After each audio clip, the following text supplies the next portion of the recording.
Assalamualaikum warahmatullahi wabarakatuh. Anak-anak yang saya banggakan kelas 6, hari ini, siang ini adalah materi dari pelajaran SKI, Sejarah Kebudayaan Islam. Yang dalam hal ini saya mau menyampaikan materi yang pertama untuk kelas 6 semester 2 ini adalah Sunan Kalijogo. Kemudian nanti Sunan Muria. Kemarin saya sudah menyampaikan sedikit tugas tentang Sunan Kalijogo, namun akan saya ulas kembali biar anak-anak lebih paham sejarah Sunan Kalijogo dalam menyebarkan agama Islam di Pulau Jawa yang secara luas berkembang ke seluruh Nusantara ini. Siapa nama asli Sunan Kalijogo? Sunan Kalijogo itu nama aslinya atau nama ketika kecil adalah Raden Syahid. Jadi, nama kecilnya Sunan Kalijogo adalah Raden Syahid. Dia pakai Raden karena memang keturunan bangsawan. Ayahnya seorang tumenggung, ibunya itu adalah putra Bupati Tuban. Jadi makanya namanya pakai Raden. Siapa ayah dari Sunan Kalijogo? Ayah Sunan Kalijogo adalah Tumenggung Wilotekto. Kalau ibunya itu bernama Putri Nawangarum. Jadi ibunya bernama Putri Nawangarum, putri dari Bupati Tuban.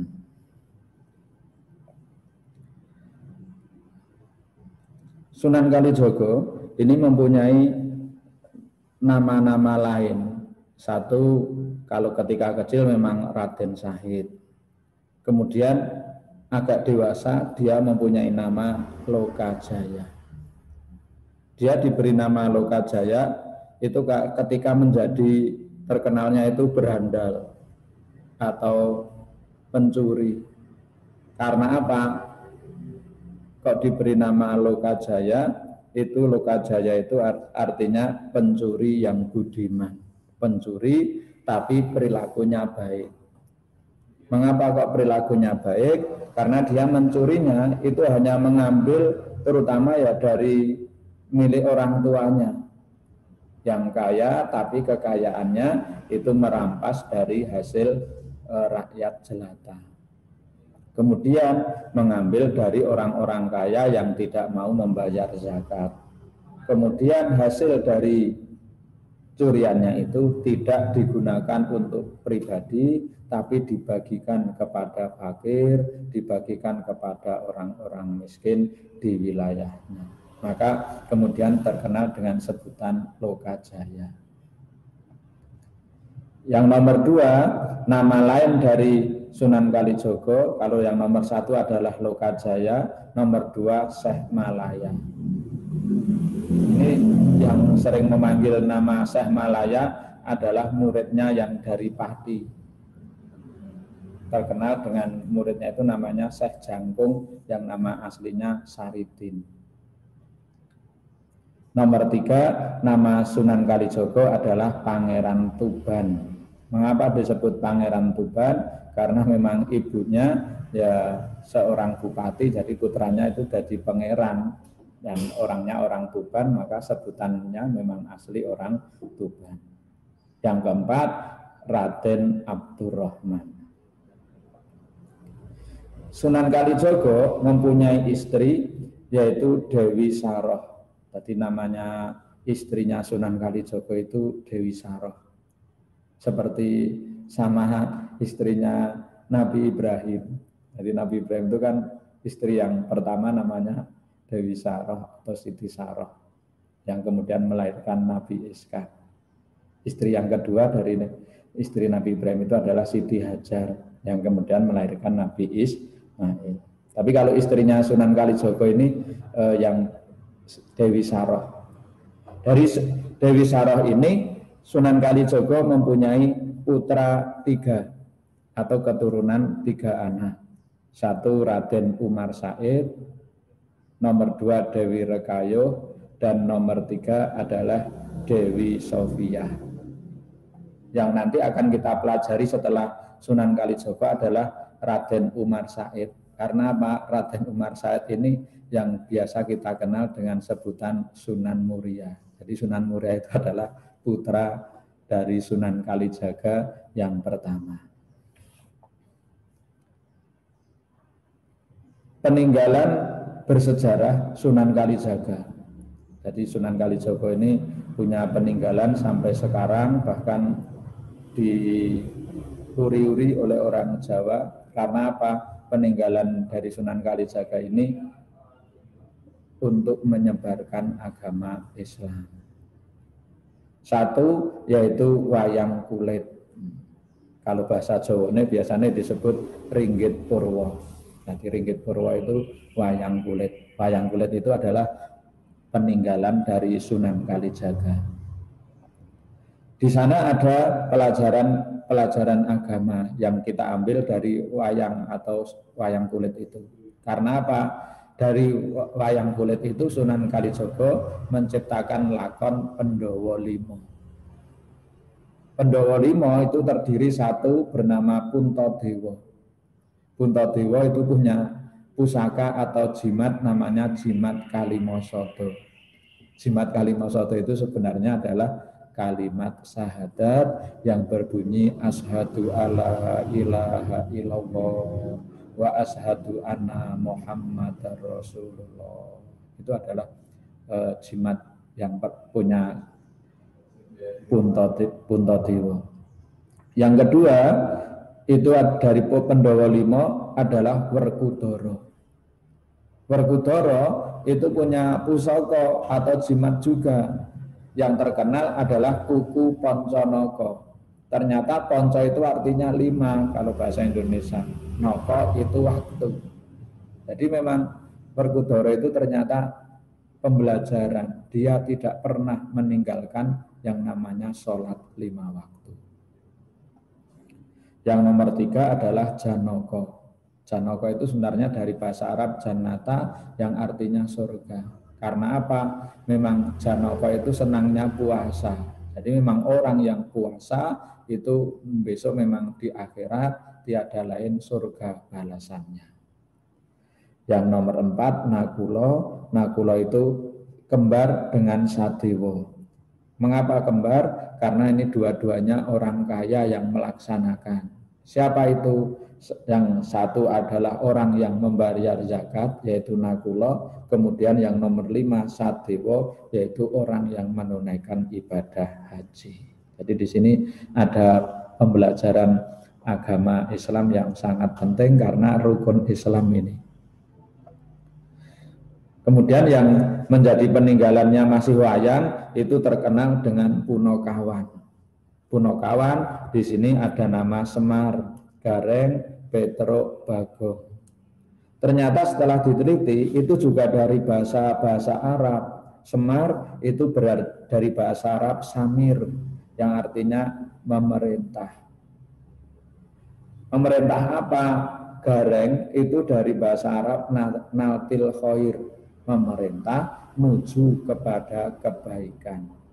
Patruk itu kalau di dalam wayang itu namanya Petruk, tapi sebenarnya bahasa Arab namanya Patruk. Patruk itu perilaku lacut atau tidak baik, suka berbohong.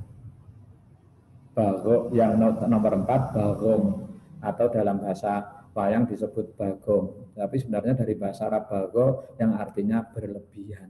Makanya memang Semar ini memerintahkan kita untuk menuju kebaikan, meninggalkan perilaku yang tidak baik dan meninggalkan perilaku yang berlebihan. Jadi ini memang pembelajaran yang ditekankan oleh Sunan Kalijogo. Jadi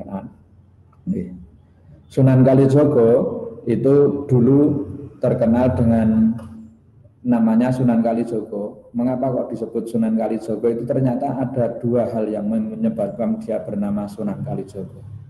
Yang pertama, karena dia dulu menyebarkan agama pertama kali itu di kampung Kalijogo di daerah Cirebon.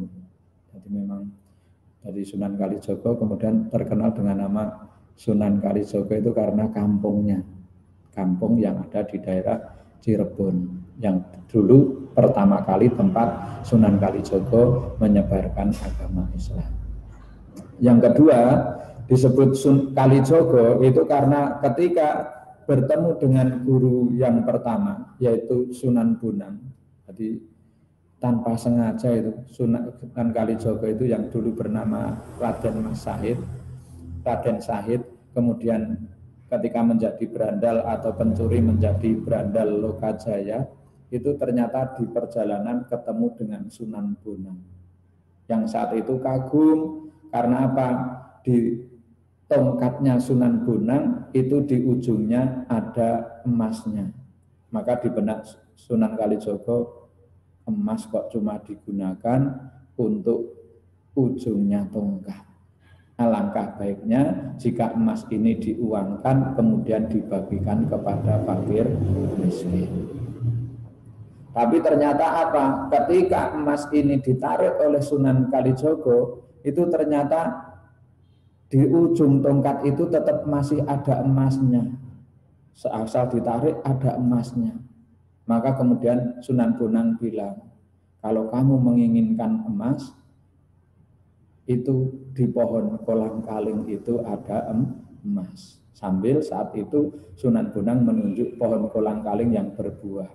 Ternyata saat itu pula buah kolang-kaling yang ditunjuk oleh Sunan Bonang itu seketika menjadi emas. Namun oleh Sunan Kalijogo kemudian berpikir, bukan yang dicari emasnya, tapi orang yang menunjuk itu kan berarti lebih mulia daripada emasnya.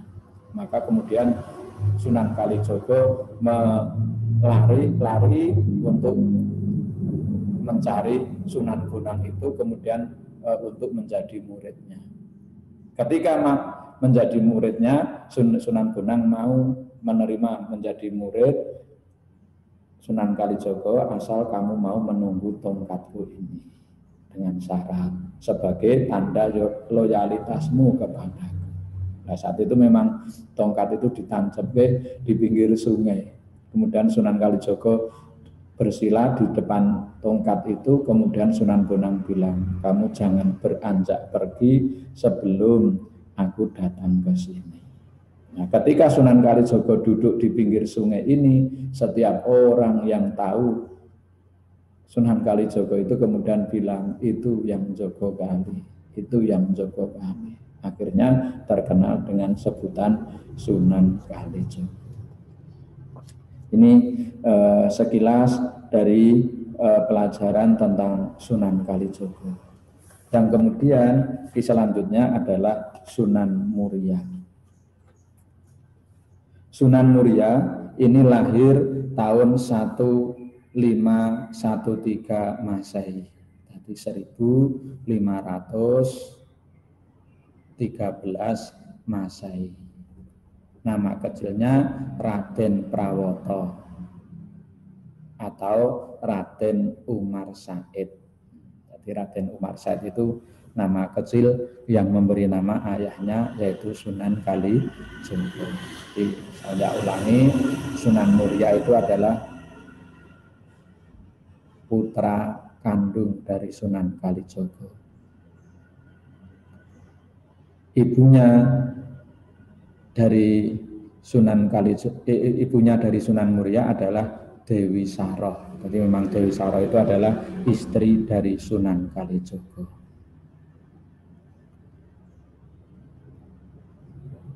Sunan Muria ini juga banyak peninggalan untuk menyampaikan ajaran agama. Seperti kalau Sunan Kalijogo itu yang terkenal adalah wayang.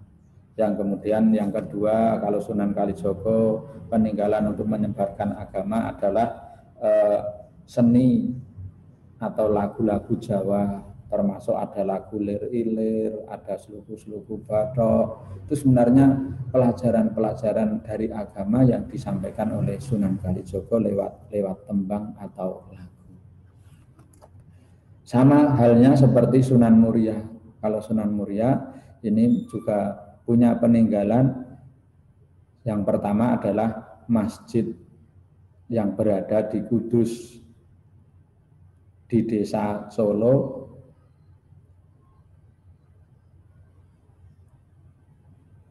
Itu adalah masjid peninggalan Sunan Muria.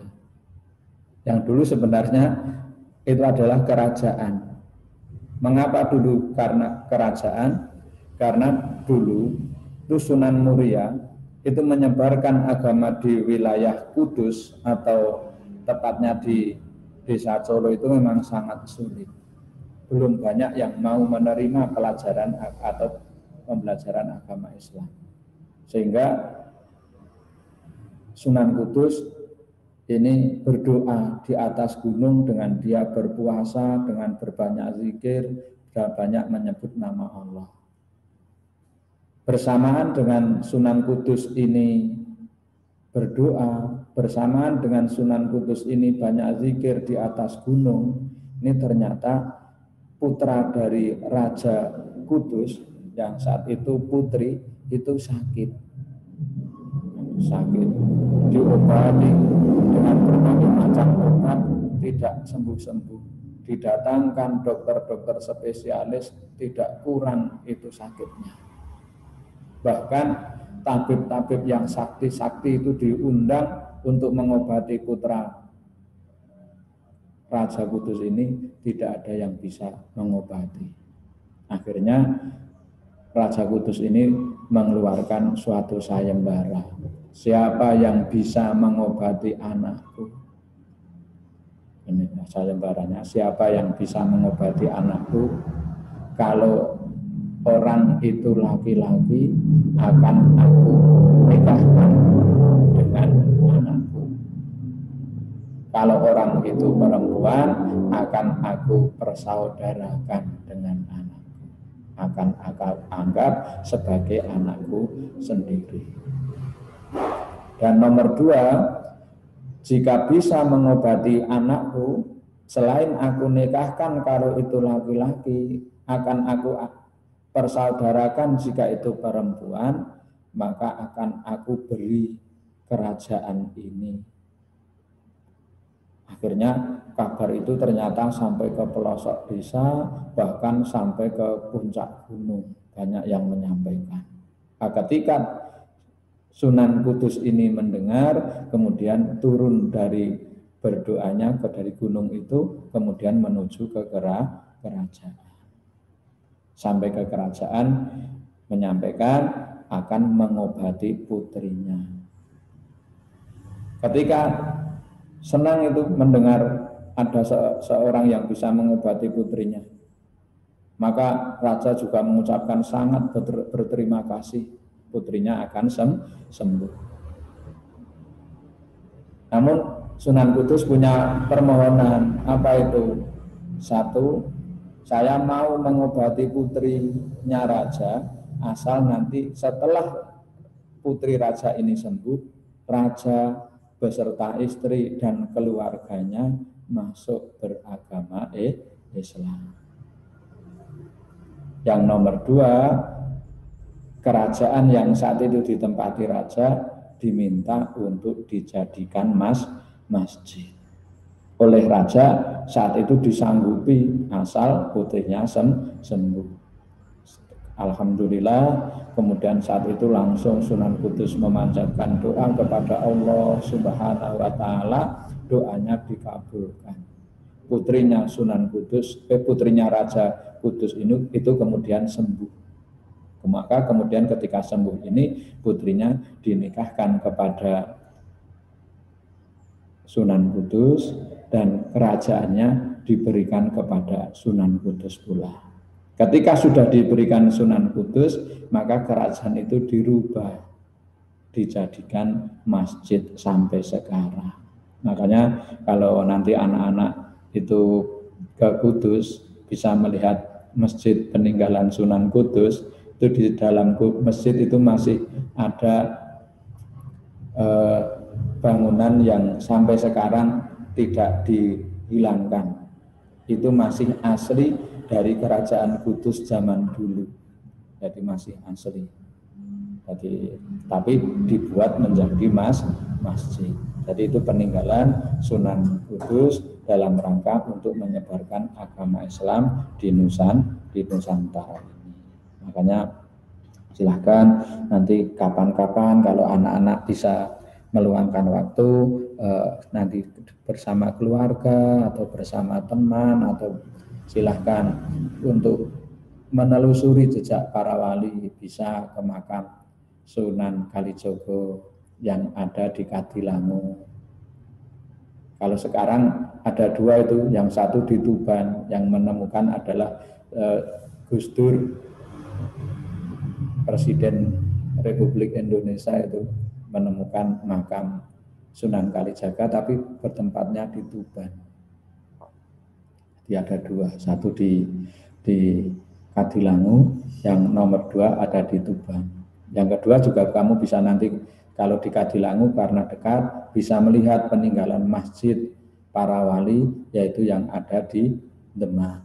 Jadi itu sebagai peninggalan para wali untuk menyebarkan agama Islam. Yang ketiga ini adalah bisa ke Kudus, selain ziarah ke makamnya Sunan Kudus, berdoa kepada Allah, lah bisa mampir di masjidnya sambil melihat masjid peninggalan Sunan Kudus yang dulu adalah kerajaan Kudus. Jadi punya raja Kudus. Yang nomor dua itu peninggalan Sunan Kudus. Kalau yang nomor satu adalah masjid, yang nomor dua adalah tembang mocopat. Tembang mocopat. Itu juga di dalam tembang itu ada pembelajaran untuk mengingatkan kita agar kita selalu ingat kepada Allah, agar kita selalu beribadah kepada Allah, dan agar kita selalu berbuat baik kepada sesama manusia. Yang nomor tiga yaitu peninggalannya Sunan Kudus. Kalau nomor satu adalah Masjid Sunan Muria, nomor dua tembang mocopat, nomor tiga adalah makam. Jadi makamnya Sunan Kudus. Mengapa ini termasuk pembelajaran? Karena memang Rasulullah sendiri mengatakan ada dua hal yang bisa mengingatkan orang. Satu yang bisa berbicara, yang nomor dua yang tidak bisa berbicara. Yang dua-duanya bisa mengingatkan kita. Yang berbisa bicara tak bisa mengingatkan kita apa? Yaitu Al-Quran dan Al-Hadis. Dia bisa berbicara karena dijelaskan oleh para ulama, para ustadz. Sedangkan yang tidak bisa bicara tapi bisa mengingatkan kita adalah makam. Makanya orang itu kalau datang ke makam, meskipun benar makamnya tidak berpidato, tapi orang itu dalam benaknya akan berpikir, besok kita akan seperti ini juga. Pikiran ketika kita akan seperti ini juga, itu ternyata tidak sepele. Karena apa? Akan menjadi penyemangat kita untuk beribadah dan berbuat baik, dan akan menjadi pengendali dari sikap dan perilaku yang tidak baik. Makanya makam ini salah satu peninggalan dari Sunan Muria. Nomor 4 adalah tanaman karomah. Ini peninggalan Sunan Muria yang ada di Bukit Muria juga, di samping Masjid Muria. Apa tanaman karomah itu? Satu, pakis haji. Nomor 2, buah parijoto. Apa manfaat dari pakis haji? Nomor 1, yang pakis haji ini kalau dalam keterangannya zaman Sunan Muria ini bermanfaat untuk mengusir hama tikus yang menyerang para petani.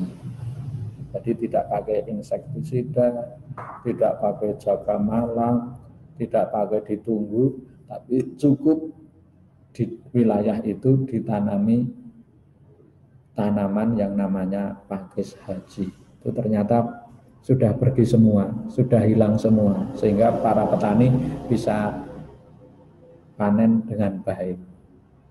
Yang kedua, itu tanaman yang karomah, tinggalannya Sunan Muria adalah buah parijoto. Jadi beda dengan yang ada di batik-batik Sleman itu loh ya. Tapi karena apa? Kalau batik Sleman itu memang namanya batik Parijoto. Tapi Parijoto yang ada di batik itu gambarnya salah. Jadi pengertiannya memang Kabupaten Sleman itu kan peninggalannya itu hasil yang sangat berbeda dengan daerah lain adalah salam. Tapi kalau buah Parijoto yang merupakan tanaman karomah dari Sunan Muria itu adalah sejenis obat-obatan seperti jinten. Jadi bisa untuk mengobati penyakit perut, bisa untuk mengobati penyakit leper, bisa mengobati penyakit yang menyerang tubuh manusia. Sehingga saat itu ketika Sunan Muria masih ada, selain hasilnya melimpah, masyarakat menjadi makmur, orangnya menjadi sehat-sehat. Ini sekilas yang dapat saya sampaikan dari dua sunan, satu Sunan Kalijogo, dua Sunan Muria. Mudah-mudahan bermanfaat. Ada kurang tidaknya saya mohon maaf. Mungkin lain waktu akan saya sambung lagi dengan keterangan sunan yang lain. Dari saya cukup sekian. Assalamualaikum warahmatullahi wabarakatuh.